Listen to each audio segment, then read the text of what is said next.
नमस्ते everyone. IGNOU notes for you में आपका हार्दिक स्वागत है। हमारे चैनल को सभी ने शेयर और सब्सक्राइबर कर लिया होगा। अगर किसी ने नहीं किया तो प्लीज हमारे चैनल को शेयर और सब्सक्राइब जरूर करें। आज हम BHDC 101 की 7वीं यूनिट पढ़ेंगे। 7वीं यूनिट का नाम है निर्गुण ज्ञान मार्गी काव्य धारा। निर्गुण ज्ञान मार्गी काव्य धारा में सबसे पहले है प्रस्तावना। प्रस्तावना प्रस्तावना में क्या है? मध्यकाल में उत्तर भारत में भक्ति का आविर्भाव हुआ है। गिरियसन ने स्थापित किया है कि भक्ति काल में जिस भक्ति भावना का उन्मेष हम देखते हैं वह ईसाई धर्म का प्रभाव है। गिरियसन का यह मत बाद में हिंदी विद्वानों को स्वीकार्य नहीं हुआ क्योंकि इसमें सार नहीं था। दरअसल यह स्थापना गिरियसन की उस उपनिषदवादी मनोवृत्ति की उपस्थिति जो मानती थी कि भारत तो असभ्य लोगों का देश है और यहाँ जो कुछ भी सपरणीय है वह ईसाइयत व अंग्रेजियत की देन है। अंग्रेजियत के मामले में यह मनोवृत्ति आज भी अंग्रेजी शिक्षा दीक्षा प्राप्त भारतीयों में मिलती है। भक्ति काल के प्रारंभ होने तक लगभग सारे हिंदी भाषा क्षेत्र पर मुसलमानों का आधिपत्य स्थापित हो गया था और यहाँ के राजा महाराजाओं ने अपने पराजय स्वीकार कर ली थी। शुक्ल जी के शब्दों में ऐसी दशा में अपनी वीरता के गीत न तो गा सकते और न बिना लज्जित हुए सुन सकते हैं थे। अपने पौरुष से हताश जाति के लिए भगवान की शक्ति और करुणा की ओर ध्यान ले जाने के अतिरिक्त दूसरा मार्ग ही क्या था? अतः लोगों की प्रवृत्ति भक्ति की ओर हुई। अब है संत काव्य। संत काव्य में है कि संत काव्य की अवधारणा और अर्थ और विकास के बारे में हम पढ़ते हैं। संत काव्य का अर्थ होता है संतों के द्वारा रचा गया काव्य। सामान्यतः संत का अर्थ होता है कोई भी सदाचारी पवित्रात्मा व्यक्ति। इसलिए संत साधु महात्मा आदि शब्दों का पर्यायवाची मान लिया जाता है, लेकिन उनके अर्थ में अंतर है। विशिष्ट अर्थ में संत उस व्यक्ति को कहते हैं जिसके सत्य रूप परमात्मा का साक्षात्कार कर लिया हो और जो पवित्र जीवन व्यतीत करते हुए निस्वार्थ भाव से लोक कल्याण में रत रहता हो। संत का यह पारिभाषिक अर्थ कुछ व्यापक है। यह शब्द विकसित होते हुए एक और अर्थ में रूढ़ हो जाता है। इसके साथ अनेक बातों में समानता होने के कारण कबीर आदि भक्त कवियों के लिए यह शब्द चल पड़ा। इसलिए हिंदी में जब संत काव्य कहा जाता है तो उसका अर्थ होता है कबीर आदि। अब है निर्गुण धारा में ज्ञान मार्गी का अर्थ और दृष्टिकोण। निर्गुण धारा में ज्ञान मार्गी का अर्थ और दृष्टिकोण क्या है? ब्रह्म के निर्गुण अर्थात सत्ववादी गुणों से रही चलने वाले भक्त कवियों को निर्गुण धारा के कवि कहा गया है। जिन भक्त कवियों ने इस निर्गुण ब्रह्म को प्राप्त करने का साधन ज्ञान मार्ग बताया उन्हें ज्ञान मार्ग कहा गया है। कबीर आदि ज्ञान मार्गी निर्गुण धारा के कवि थे। उनके साथ ही जिन्होंने निर्गुण ब्रह्म को प्राप्त करने के लिए प्रेम साधन अपनाया वे प्रेम मार्गी निर्गुण धारा के कवि कहलाए। जायसी आदि सुप्पी कवि प्रेम मार्गी निर्गुण धारा के कवि थे। ज्ञान मार्गी शाखा में ज्ञान का अर्थ है न तो साधारण इंद्रियजन्य ज्ञान है और न ही बौद्धिक तर्क वितर्क से प्राप्त दार्शनिक ज्ञान है। इस शाखा में ज्ञान से तात्पर्य स्वतः उत्पन्न होने वाले अतीन्द्रिय बोध से है। यह वस्तुतः अंतर्ज्ञान है जो सहज ही बिना किसी प्रत्येक साधन के उत्पन्न होता है, इसलिए उसे सहज ज्ञान कहा गया है। कबीर ने इसे ब्रह्म ज्ञान भी कहा गया है। कबीर ने क्या कहा है? ब्रह्म ज्ञान भी। अब निर्गुण संत परंपरा। निर्गुण संतों की क्या परंपरा रही है वो देखते हैं। निर्गुण संत कवियों की परंपरा का आरंभ ईसा की 12वीं शताब्दी में जयदेव से होता है। इसका कुछ पद आदि ग्रंथ से संग्रहित हैं। ये पद निर्गुण भाव के हैं। इस परंपरा में 13वीं शताब्दी में मराठी और हिंदी दोनों के भजन लिखने वाले नामदेव हुए हैं। गुरु ग्रंथ साहब ने इसके 60 से अधिक पद संग्रहित हैं। नामदेव उच्च कोटि के संत एवं कवि थे।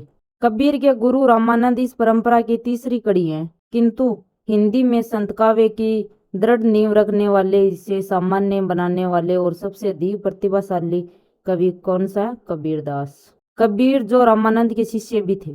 कबीर के गुरु का क्या नाम था? रामानंद। उनके अनेक शिष्यों में से पिप्पा, सेना, धन्ना, रैदास, पदावती, सुरसरी आदि विशेष रूप से उल्लेखनीय हुए हैं। आगे भक्ति आंदोलन और निर्गुण संत। भक्ति आंदोलन और निर्गुण संतों में क्या योगदान रहा है?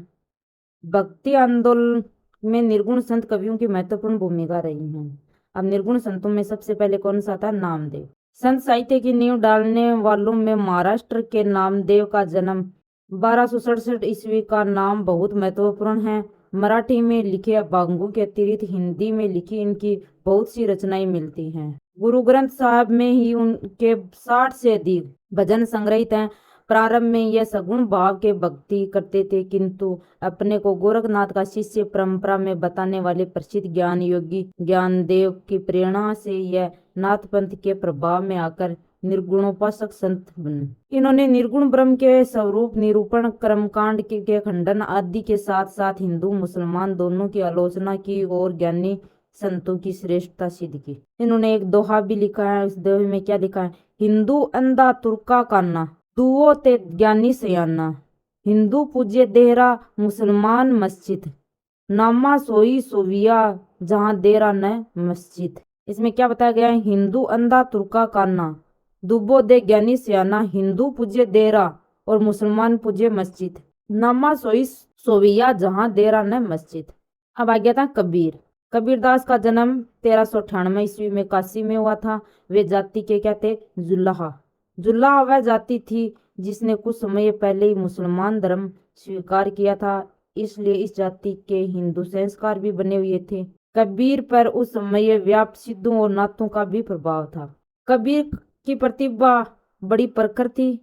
कबीर की मुख्य रचना का नाम था बिजक, जिसके 3 खंड है, साकी, शब्द और रमेनी। साकियां दोहा छंद में लिखी गई हैं।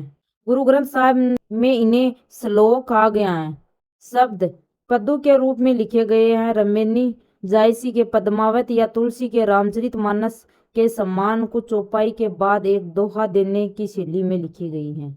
अभिव्यक्ति की दृष्टि से उनकी भाषा बहुत सक्षम है।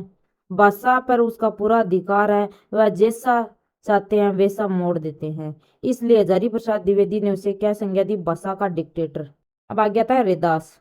रामानंद के शिष्य थे रैदास, जो जाति के दलित थे।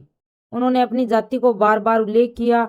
ऐसी मेरी जाति विख्यात चम्मार। क्या जाति थी? चम्मार। ईसा की 15वीं शताब्दी के मध्य में वे विद्यमान थे। धन्ना और मीरा ने बड़े आदर के साथ अपनी रचनाओं में रैदास का उल्लेख किया। गुरु ग्रंथ साहब में आपके लगभग 100 पद मिलते हैं। उनकी रचनाओं में उनके अत्यंत शांत, निरह व विनम्र व्यक्तित्व की आडंबरहीन सरल अभिव्यक्ति हुई है। वाग्यता गुरु नानक। गुरु नानक का जन्म 1469 में और मृत्यु 1539 ईस्वी में। गुरु नानक का जन्म लाहौर के पास तलवंडी नामक गांव में एक खत्री परिवार में हुआ था। घर में व्यवसाय होता था। पिता ने उन्हें व्यवसाय में लगाने का बहुत प्रयत्न किया, लेकिन उन्हें सफलता नहीं मिली। बचपन से ही उसका झुकाव क्या था? आध्यात्मिकता की ओर था। पंजाब में मुसलमान बहुत पहले से आकर बस गए थे और उनके प्रभाव वहां के लोगों के जीवन पर पड़ने लगा था। अतः नानक ऐसी उपासना पद्धति की ओर आकर्षित हुए जिसे हिंदू और मुसलमान दोनों स्वीकार कर सके। गुरु नानक की वाणियों का संग्रह आदि ग्रंथ के महला नामक खंड में हुआ है, जिसमें उनके पद सखियां, जपुजी, आशा दीवार, रहीरास और सोहिला संग्रहित हैं। नानक में कबीर जैसी अकड़ता नहीं है, बल्कि रैदास जैसी विनम्रता और निरता है। अब आगे था दादू दयाल। 1544 से 1603 ईस्वी में उसका जन्म अहमदाबाद में हुआ है। उनकी जाति के संबंध में मतभेद है और जाति के संबंध में मतभेद रखा गया है। कुछ लोग इसे ब्राह्मण, कुछ लोग मोची और कुछ लोग दुनियामा मानते थे। उनके संप्रदाय में इसे ब्राह्मण ही माना गया है। यद्यपि इन्होंने अपने अलग संप्रदाय की स्थापना की, किंतु उनके दोहे और पद कबीर जैसे ही हैं। उनकी वाणियों का संग्रह हरडेबानी के नाम से किया गया है। उनकी दूसरी रचना का क्या नाम था? कायावेली। इन्होंने भी अपनी कविता में ईश्वर की व्यापकता, सदगुरु की महिमा और जाति पाति का निराकरण, हिंदू मुसलमान का अभेद, संसार की अनित्यता और आत्मबोध आदि का कथन किया है। अब है सूरदास। सूरदास का जन्म 1596 में, मृत्यु 1689 ईस्वी में। यह दोसा जो राजस्थान में है, खंडेलवाल बनिए परिवार में हुआ था। इन्होंने बहुत छोटी अवस्था में दादू का शिष्य ग्रहण कर लिया था। इन्हें अच्छी शिक्षा मिली थी। इन्होंने काशी में रहकर दीर्घ काल शास्त्र अभ्यास किया था, जिसका प्रतिबिंब उसकी कविता में दिखाई देता है। ये निर्गुण धारा के एकमात्र ऐसे कवि हैं जो शास्त्रों और काव्य ऋतु में बहुत अच्छी तरह परिचित थे और देशाटन के कारण विभिन्न प्रदेशों में आचार विचार का इन्हें अच्छा ज्ञान था। अब आ गया मल्लुक दास। 1574 से 1682 ईस्वी में उसका जन्म कड़ा इलाहाबाद के एक खत्री परिवार में हुआ था।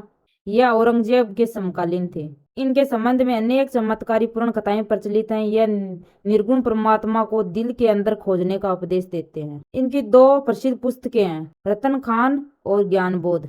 इन्होंने हिंदू मुसलमान दोनों को समान भाव से उपदेश दिया, अतः इनकी भाषा में अरबी और फारसी के शब्दों की प्रचुरता मिलती है। अब है निर्गुण संत कवियों का समाज सुधारक रूप। निर्गुण संत कवियों का समाज सुधारक में कैसे योगदान रहा। पर दलित जातियों में आत्म सम्मान का उदय। भारतीय समाज बहुत दिनों से जाति विभाजित समाज रहा है, इसलिए जातीय श्रेष्ठता का यहाँ विशेष महत्व रहा है। ऊंची नीची जातियों में विभाजित समाज का एक वर्ग बड़े जमाने में शोषित होता चला आ रहा था। निम्न समझी जाने वाली इन जातियों को बराबर अवमानना की दृष्टि से देखा गया तो उन्हें कुचला दबाया गया है। इस अन्याय के प्रति इसमें विद्रोह का भाव बराबर पनपता रहा। निर्गुण धारा के ज्ञान मार्गी कवियों की विद्रोही वाणी के रूप में इसी का विस्फोट हुआ है। कबीरदास तो स्पष्ट शब्दों में कहते हैं, एक ज्योति ते सब उत्पन्ना, कौन बामन कौन सुधा। इस संतों को समाज में जो सम्मान मिला उससे पदली जातियों में आत्म सम्मान का दे हुआ। अब निर्गुण संत काव्य की सामाजिक सांस्कृतिक भाव भूमिका विशिष्ट। हिंदी का भक्तिकालीन काव्य एक विशेष सामाजिक सांस्कृतिक स्थिति की उपज है, इसलिए भक्ति काव्य की सभी धाराएं और शाखाओं में कुछ प्रवृत्तियां ऐसी हैं जो सब में समान रूप से मिलती हैं। निर्गुण धारा के अधिकांश संत कवि नीची मानी जाने वाली जातियों में जन्मे थे, जिन्हें न जाने कब से दबाया और कुचला गया था। अतः इन संतों की भावभूमि विद्रोहात्मक है। यह जाति पाति, छुआछूत, ऊंच नीच, ब्रह्मचार, कर्मकांड आदि का विरोधी है। अब क्या निर्गुण संत काव्य का भाव पक्ष। निर्गुण संत काव्यों का भाव पक्ष में क्या योगदान रहा। संत काव्य में राम। हिंदी में निर्गुण पंथ की स्थापना कबीरदास ने की थी। कबीरदास रामानंद के शिष्य थे। रामानंद के श्री संप्रदाय का मंत्र क्या था, ओम रामाय नमः। कबीरदास को राम नाम वही से मिला। रामानंद उदार गुरु थे, उन्होंने अपने सभी शिष्यों को उन्मुक्त रखा, इसलिए कबीर ने राम नाम अपने गुरु से तो लिया लेकिन उसका अर्थ अपने ढंग से किया। कबीर के लिए राम दशरथ पुत्र राम नहीं है।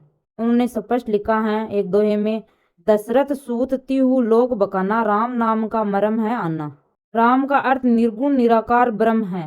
वैष्णव भावना से प्रभावित होते हुए भी संत अवतारवाद आस्था नहीं रखते थे। अब आगे है संतों के दार्शनिक सिद्धांतों की विशेषताएं। अब विशेषता में क्या लिखा गया है देखते हैं। अधिकांश संतों को व्यवस्थित शिक्षा नहीं मिली थी। उन्होंने उनकी पूर्ति विभिन्न प्रभावों का ग्रहण करके की थी। उन पर भारतीय ब्रह्मवाद, हठयोगियों की साधना, वैष्णव की अहिंसा एवं प्रतिवाद, सूफियों का प्रेम भावना, मुसलमानों का एकेश्वरवाद आदि का प्रभाव पड़ा था। इस प्रभाव को उन्होंने अपने ढंग से ग्रहण किया था, इसलिए उनके दार्शनिक सिद्धांत अपनी शिष्टता और नवीनता लिए हुए हैं। इसमें पहला आता है ब्रह्म।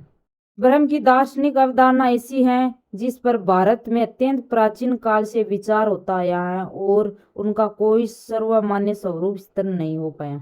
आगे है जीव।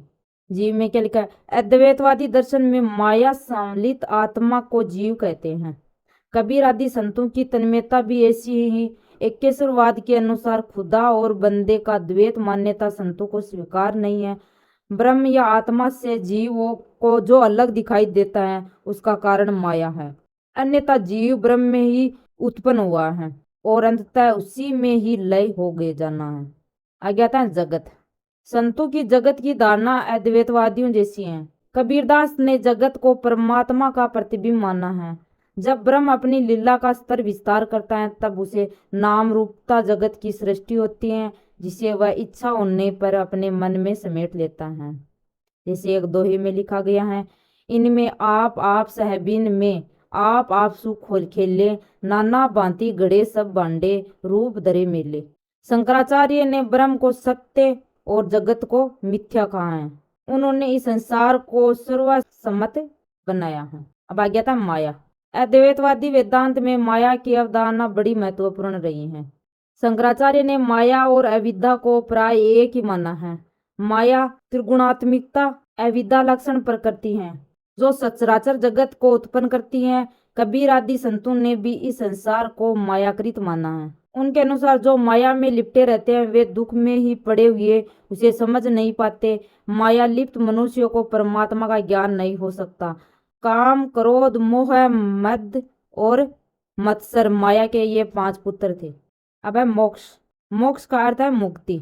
माया की निवृत्ति ही मोक्ष है। ऐसा हो जाने से आत्मा अपने स्वरूप में अवस्थित हो जाती है। कबीर आदि संतों की गोक्तियों में मोक्ष प्राप्ति का संकेत विद्यमान है। जीवन और परमात्मा के बीच से माया का आवरण हट गया तो दोनों मिलकर एक हो गए हैं। आत्मा का परमात्मा में विलय हो गया।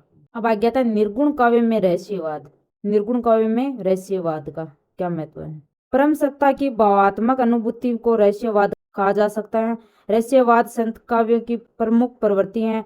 संत काव्य में इनके 2 रूप मिलते हैं। एक है हठयोगिक रहस्यवाद और सूफियों से प्रभावित प्रेम लक्षण रहस्यवाद। हठयोगिक रहस्यवाद में जो ब्रह्मांड में है वही पिंड में है सिद्धांत को मानकर साधक अपनी काया को साधता है और आनंद को प्राप्त करने में उसमें लीन हो जाता है। कुंडलिनी, विभिन्न चक्कर, अनहद नाद इत्यादि की चर्चा पर इस प्रकार के रहस्यवाद में अक्सर की जाती हैं और अलौकिक सिद्धियों का दावा किया जाता है। आगे था सूफियों के प्रेम दर्शन का प्रभाव। सूफी परमात्मा को प्रेम स्वरूप मानते हैं और उसे प्रेम के माध्यम से ही प्राप्त करते हैं। सूफियों के इस प्रेम दर्शन का प्रभाव संत कवियों पर पड़ा और इसने संत काव्य में प्रेम संलक्षण रहस्यवाद को जन्म दिया।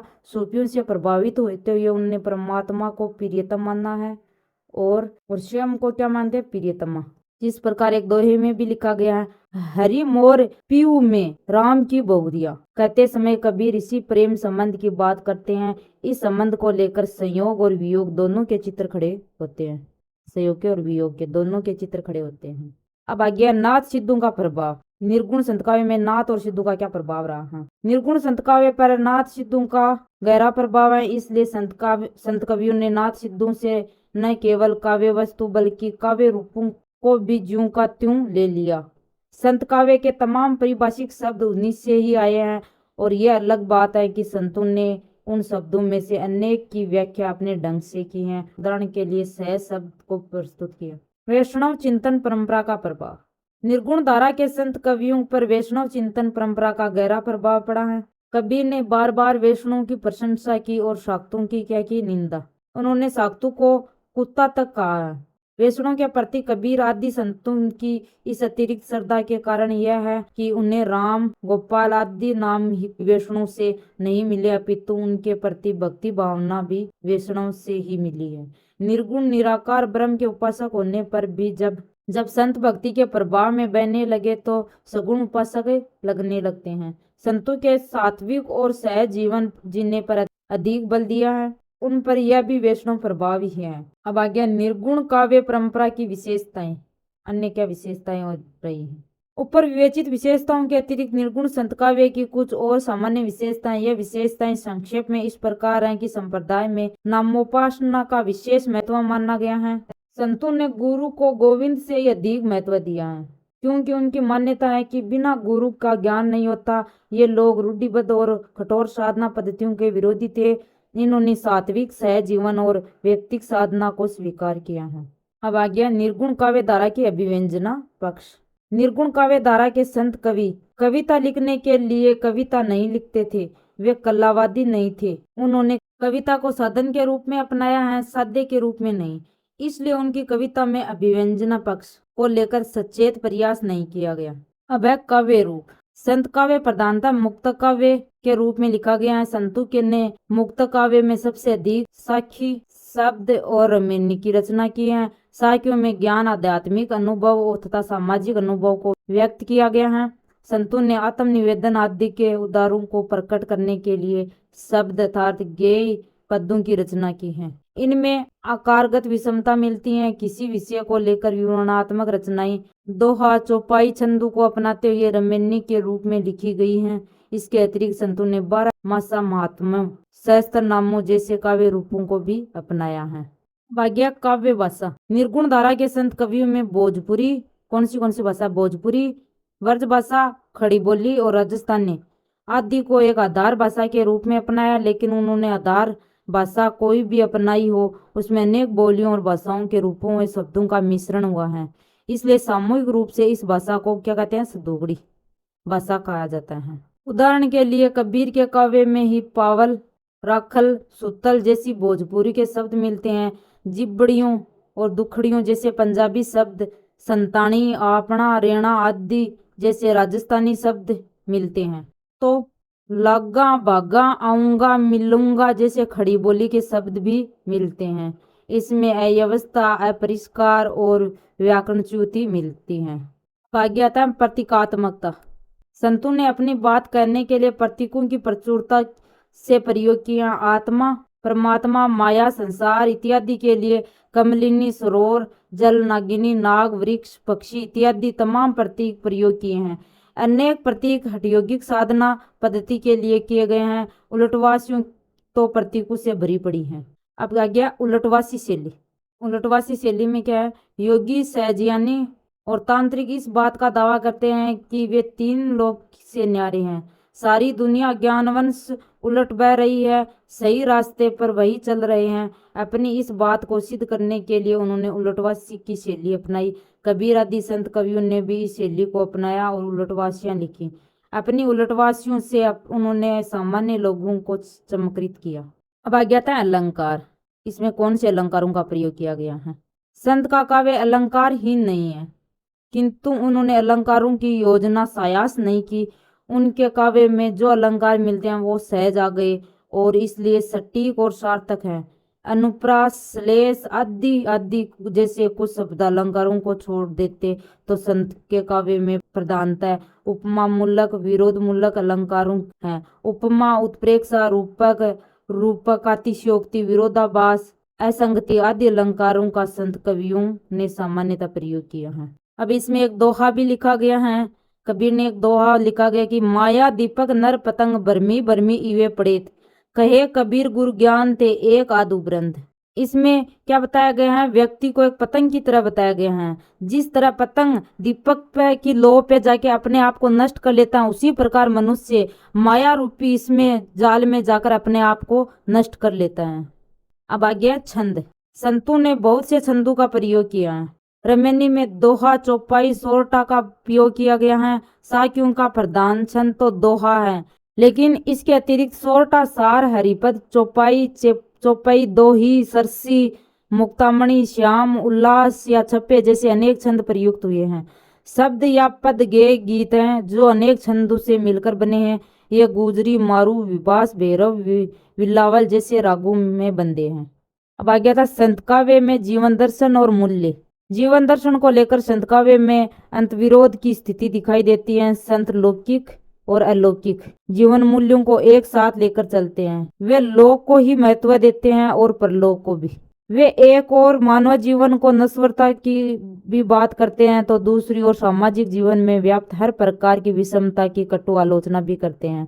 संतों के जीवन दर्शन का यह विरोध उस युग की देन है। यदि हम संत कवियों की आध्यात्मिकता को, परलोक चिंता को अनलोक कर दे तो उन्हें निसंकोच मानवतावादी कहा जा सकता है। क्या मनुष्य को महत्व देते हैं, धर्म या जाति को महत्व नहीं देते।